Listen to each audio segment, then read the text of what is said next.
you're British and you've been dreaming of moving to Spain, but every headline that you read, every forum that you look upon feels like that door is well and truly shut, especially since Brexit. Today I'm joined by Melanie Radford from My Lawyer in Spain, and we are going to be diving into exactly what's still possible for you. Welcome, Melanie. Thank you, Sandra. I'm delighted to have you here with us today. I'm delighted to be here. It's pretty hot outside, but hopefully we're a little bit cooler in here as we dive into this very important topic. And I'm thrilled that you're here to join us today to dive into this topic, especially for our clients, because it's such an important one. And often when I find that when they come and they start working with us, it just causes quite a lot of overwhelm in the beginning because they just don't really know what to do. So today, hopefully with your support, we can help them to get started and how to navigate their big move to Spain. Are you up for the challenge? I'm up for the challenge. Fantastic. So I guess let's start with the obvious. Okay, so since Brexit, especially if you're British and you've had your eyes on relocating to the Costa del Sol, what has really changed for Brits if they're planning to relocate to Spain? Okay, so British passport holders, they now need to apply for a visa to live or to live and work in Spain. So that's what's actually changed. So they're now considered non-EU citizens. Sure. And they're not the only nationality of non-EU citizens. So now they need to look at the visa and what visa is suitable for their situation. Now, the most popular visa is the non-lucrative visa. Okay, and that's basically the non-working visa. Okay. So ideally, it's suited to anybody who is retired or anybody who wants to move to Spain and doesn't have the intention of working. Okay, very important point. Okay.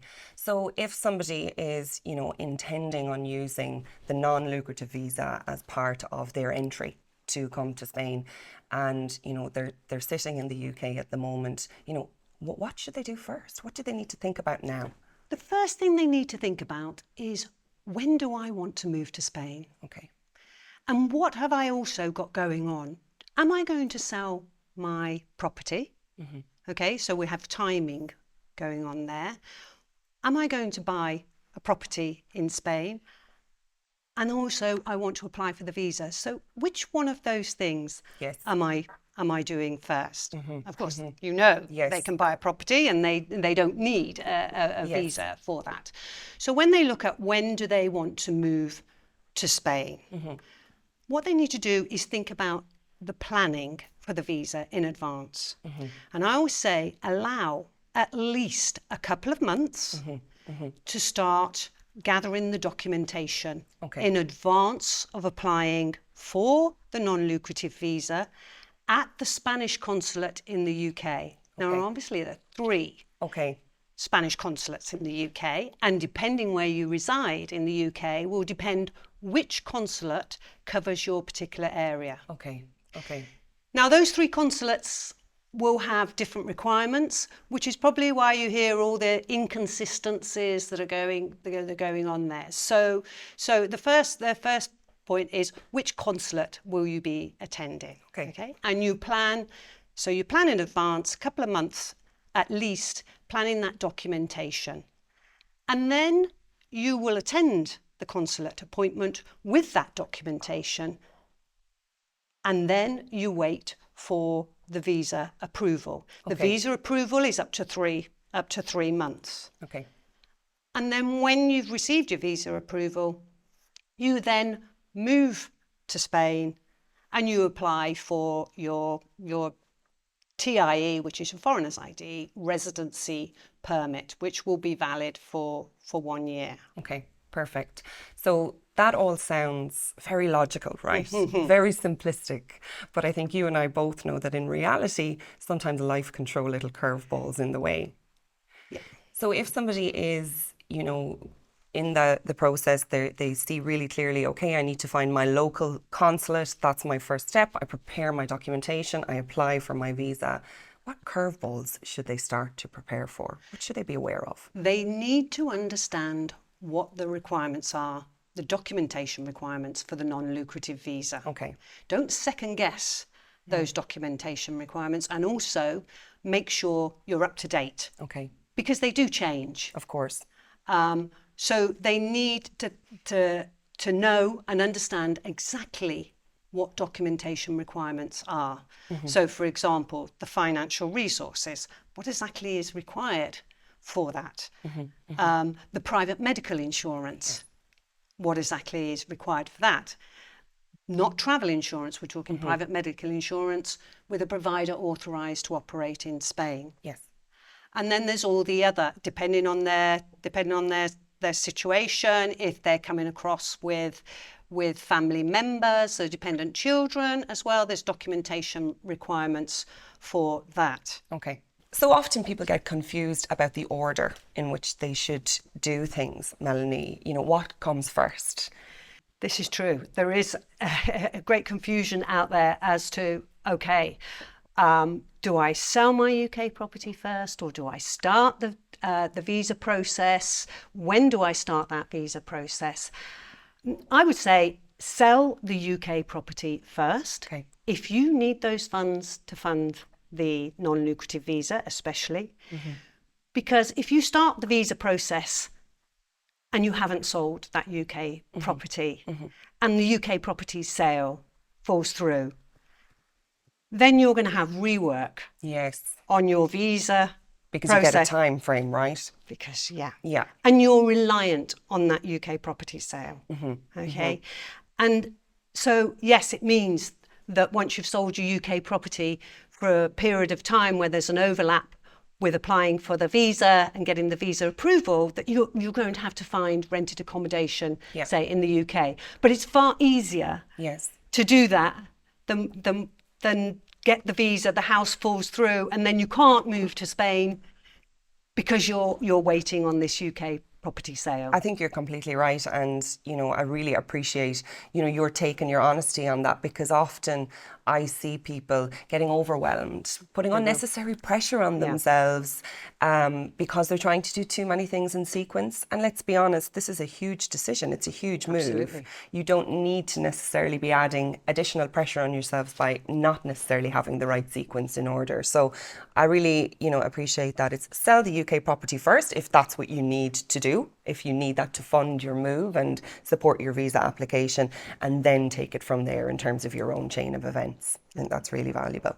Is there anything else from your perspective that people really need to consider about the non-lucrative visa if they are applying for that visa? One of the stumbling points for people is that on the visa application form, so when they're applying for the visa, they fill out the visa application forms, and on there they need to put a Spanish address. Okay. And sometimes this really, people get stuck on this to say, well, hang on a minute, I want visa approval first. Why do I need to give a Spanish address? They need to have an idea in which area you intend to reside in Spain, because what happens is when you apply for the non-lucrative visa at the Spanish consulate via the BLS Visa Centre, those documents are sent down the line to the foreigner's office in the area where you've actually put the Spanish address there. So they need to know which foreigner's office. Now, the good news is that they do not need proof at this stage, proof of the Spanish address, proof that you're going to live there. So often clients have family members that are already in Spain that have allowed them to use their Spanish address. Nothing's going to get sent there. Or a friend said, yeah, you can use my, so they can put that on the form. They do not need to live at that address when they move to Spain. Okay, good news then. That's very positive. Yes, it is. It is positive. So essentially what you're saying is, you know, identify if you're going to be in the area where you have an address of a family member or a friend that you can utilise as part of your application, and then start your more serious search about your specific house a little bit further down the line. Yes, because further down the line you are going to need to have the proof of address. And of course, if they are buying a property, even if they haven't completed in Spain, they can use that address on the visa application form. Okay, really, really tangible, sensible advice. Thank you very much. So non-lucrative visa, you know, I think you've walked us through really, really well everything that we need to consider about that particular visa. If somebody is, looking at relocating, are there other types of visas that they need to consider if they feel that they don't, let's say they want to work in Spain? We know that non-lucrative visa isn't necessarily for you if you want to build a career and you're maybe in a different place of your life. What do they need to think about?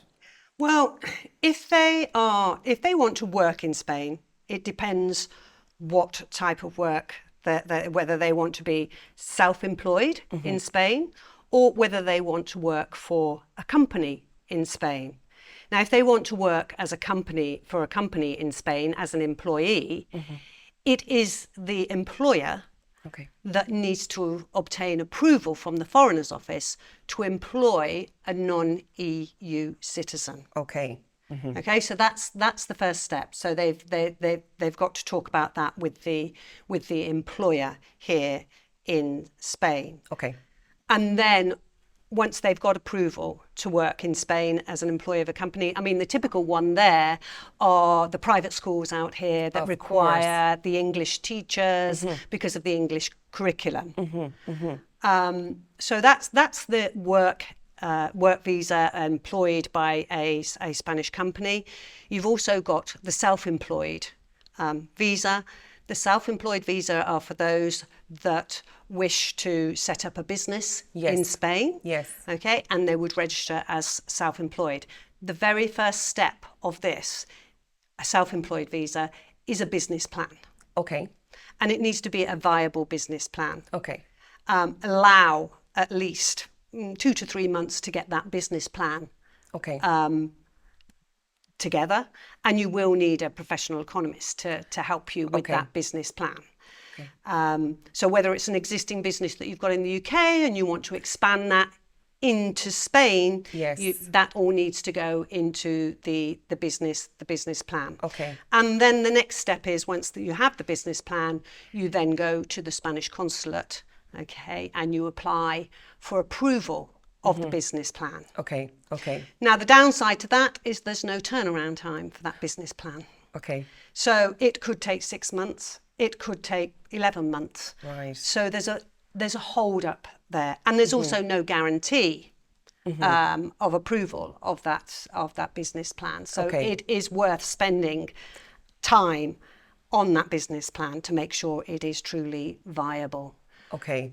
And then if it's approved, then it's just a formality of actually applying for the self-employment visa, going back to the consulate, applying for the self-employment visa again, and generally they come through in a couple of weeks. Okay. And you move to Spain and you register as self-employed, and you can start, and you apply for the TIE card, of course, and then you start working.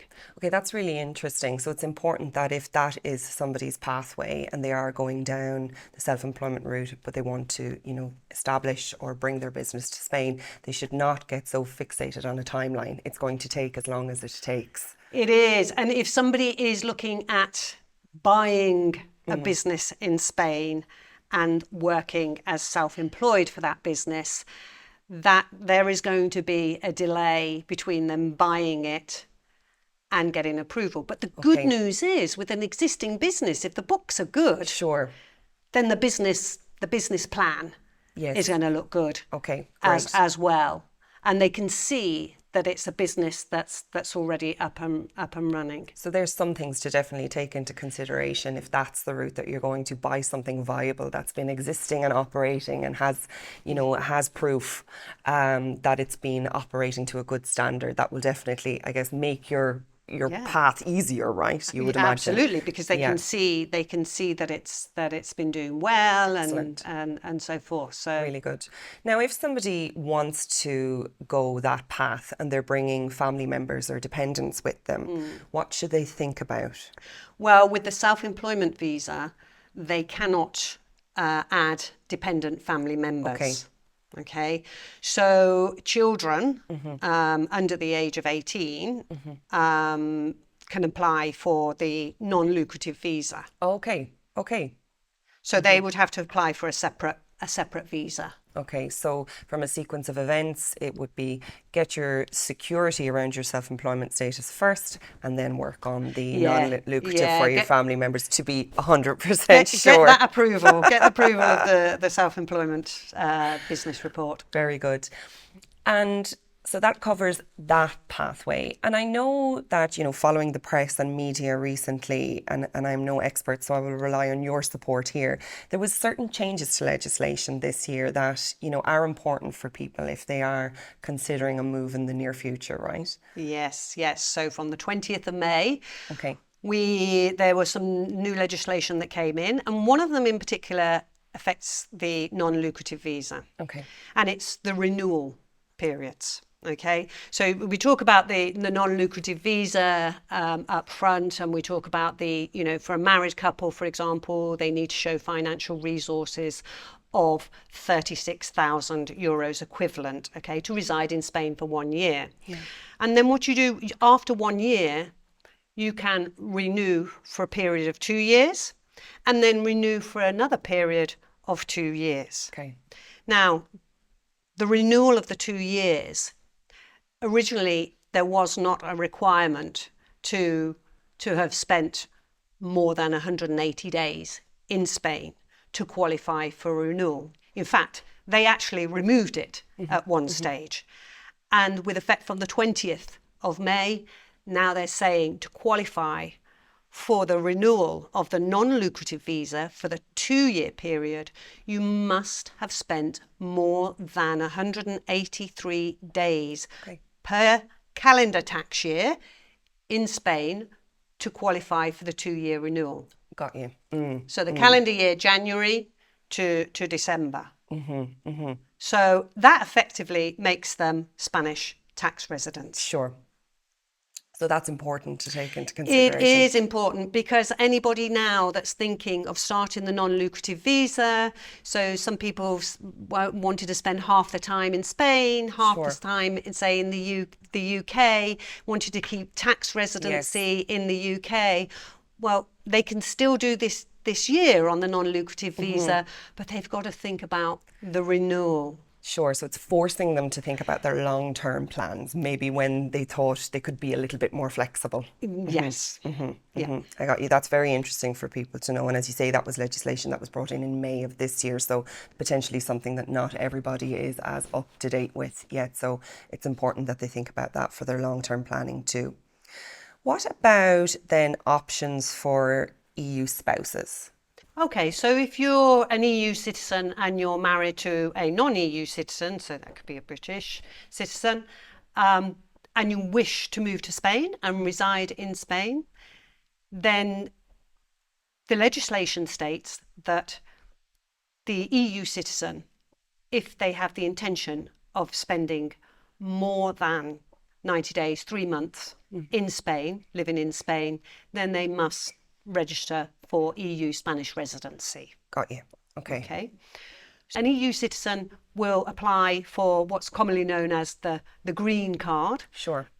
So they apply for EU Spanish residency at the police station. Okay. And once they have that EU Spanish residency, then a family member application can be presented electronically. We present it electronically to the Foreigners Office. Okay. The Foreigners Office in the area in which, so here it would be Málaga, where they reside, for a family member spouse as a non-EU citizen. So they're basically piggying back off the EU citizen of their spouse's residency there. Okay, understood. And they take, because they're presented electronically, we do them as legalised, authorised representatives. We present them electronically direct to the Foreigners Office for approval. Approvals take up to three months. Okay. And then once approval comes through, then they apply for, here we go, the TIE card. Lots of different TIE cards here. It's not, depending on the type of residency. And that will give them the right to live and work in Spain. Okay. And so they will have EU citizens' rights. So both their residencies will be valid for 5 years. Okay. And after 5 years, if they've been consistently residing in Spain for the previous 5 years, they can then apply for permanent residency here in Spain. Okay. And the spouse that is piggybacking, let's Yeah. call it that, are there certain things that they should think about in advance of making the family member application? There are. You've got to remember that the EU citizen is the one with the rights. Yes. Okay. So the requirement is when that non-EU spouse application goes in, it's the person who has the EU citizen's rights that needs to show they've got sufficient financial resources for both of them to reside in Spain. Okay. So when the EU citizens goes to the police station and they hand over their documents, and they'll think that's quite a breeze. Yeah. But now we're actually going under the nose of the Foreigners Office. I see. So more documentation is required. So the Foreigners Office are going to be asking, so are you working here in Spain? They're more interested what the EU citizen is doing in Spain, and to make sure that they do not become a burden on the Spanish state. Absolutely. So the responsibility is on the EU citizen. Yeah, so it cannot be perceived that the non-EU citizen is the main source of financial resources. Okay, that's important Because that to know. then looks like the non-EU citizen or the EU citizen is dependent on the non-EU. You can't have it that way round. Okay. And one of the tests, certainly in Málaga Foreigners Office, is that they are going to be looking to see that they truly have the intention of residing in Spain. Okay, so they're long-term plans, and how do they assess that? The one that they'll look for everyday spending activity in Spain, where you're living. They'll also sort of anything that you've like receipts for anything, just to make sure that you truly are residing in Spain. And bank statements reveal all anyway. Of course. So it's important that, they want to assess that your intentions are what you say they are, and you need to be able to prove that. And your passport will also show, because course. the non-EU citizen will also have stamp in, stamp out of passports. So they're looking for that consistently residing in Spain. And I recommend that if you are going to move to Spain and you are not an EU citizen and with a non-EU spouse, that you remain in Spain until that procedure has completed. Okay, so it's important for you as the EU citizen to remain here, as much as you can to support that application going through. Okay, that's a great tip, because I would imagine people might have the intention of, I'll submit the application and I'm free to move and get on with my life until I hear back. Yeah. And there is also the misconception that people will say, well, I've got an EU passport, whether it's an Irish, I can stay here, as long as well, actually an EU passport isn't under, it's not stamped in, not stamped out. So there's no control over how long they've been here in Spain. Correct. However, when you've got a non-EU citizen off the back of that, then that's that passport stamping that will show up. That's important. Yeah. Okay, that's been really interesting, and thank you for going through that in detail, because I see that scenario now more and more, which is amazing. Something I want to, gauge your perspective on is, I hear a lot from people that they have a mindset that this is going to be difficult.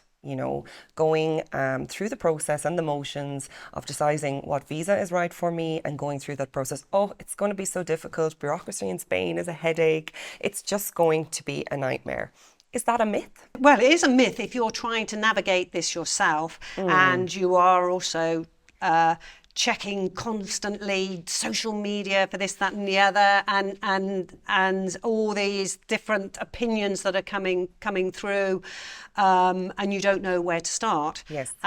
So yes, it is a myth. What I would recommend is that you speak to somebody, a professional that deals with this on a day-to-day basis, to qualify what type of visa is appropriate for your situation. Of course. What are the requirements? Do you meet the requirements? And part of getting, whether it's any of these type of residencies or a visa, the most important part is the documentation. Yes. Execution of the documentation, timing of the documentation is key for approval. Sure. Whether it's a visa or whether it's an EU citizen or a non-EU citizen, picking back off there, it is the documentation, and you do need to understand fully what those documentation requirements are. Don't second guess them. And of course, we have a lot of inconsistency out there, but the good news is we know what those inconsistencies are. Yes. And I don't know how people manage to keep up with all these changes if they're not dealing with this on 100%. A day-to-day basis. I think that's such a important point. Like, this is a huge change in your life. It's a huge move. So why would you deprioritize that and go at it alone? It just doesn't make sense to me. You know, hire the supportive professionals and get the help that you need. Take the headaches away. And also, if you're somebody who doesn't like admin, as you say, be prepared to invest time in your admin system. Well, absolutely. I mean, with any visa, with any country, I mean, even if it's a visa, you know, someone going into the UK, visas, it's immigration, they all come with paperwork. You will not be able to get away from the paperwork. But what's important is that you have the correct paperwork. And if you've got somebody navigating that paperwork for you and they're guiding you, let them guide you through this paperwork. Let them take the strain of everything. Absolutely. Okay, particularly, and it's not unheard of, that they might ask for an additional document. Okay, they might have overlooked something. That's not unheard of. And again, you're going to need support for that. Don't second guess what they're asking for or how to reply to that with something you know that you've submitted at that appointment, and they're asking for it again. You know, how do you deal with that situation? Well, you need somebody to come back to. Yeah, on totally that. Agree with you. You need that support to get you right the way through until you have that TIE card in your hand. I love that. That's amazing. Melanie, if there are people watching today and they really want to get in touch with you because they would like to discuss your support in navigating their own process, how can they do that? They can contact us. I mean, if they look on our website, My Lawyer in Spain website, they'll also see on our blog section, you'll also see all the visa section, our leaflets and so forth. But they can email us at inquiries@mylawyerinspain.com. Brilliant. And you'll also, on the website, you'll see the contact number there. We can arrange a consultation. It is better to pre-arrange that for sure. Consultation and just go through what they qualify, what their situation is, and which visa or residency is right for them. So there you have it. Pop on to the My Lawyer in Spain website and book an appointment to have a consultation with Melanie or one of the team members there. Thank you so much. No, thank you, Sandra. It's been an amazing and insightful discussion, and I really appreciate you taking time out of your busy agenda to come and talk to us about visas today. Thank you. Thank you. My pleasure, and thank you for inviting me. Thank you for stopping by.